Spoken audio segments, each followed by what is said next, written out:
Nak tunjuk kakak abang satu side frame ni kalau letak dekat dining area ataupun bilik tidur anak ataupun ruangan tangga memang cantik. Dia nampak moden tau. Jom nak tengok tak?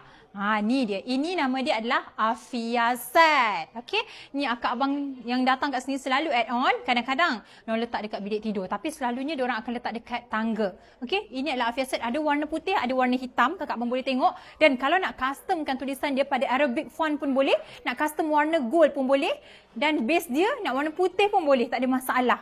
Okey. Sebab apa yang bestnya dan specialnya dekat Dians, kita boleh terima tempahan custom daripada sizing, warna, font dan lain-lain boleh. Okey? Dan lagi satu, kalau nak lebih eksklusif, nak letak dekat ruangan tangga, ini dia. Inaya edition ni pun cantik sangat-sangat. Yang ni dia arch, very timeless dia punya design. Kita letak sekali pattern dekat sini. Dan yang ini dia punya font, material royal gold mirror. Okey, so untuk kakak abang yang suka modern luxury, sesuai sangat. Ni pun ada warna putih. Jadinya kalau datang Dians ni, kakak abang nak cari untuk ruangan tangga ke, dining area ke, bilik tidur ke, walk away ke, entrance ke, foyer ke, semuanya ada. Okey, nak cari dekat mana? Dians Signature HQ, penuhi rumah dengan kalimah apa-apa Allah nombor 1.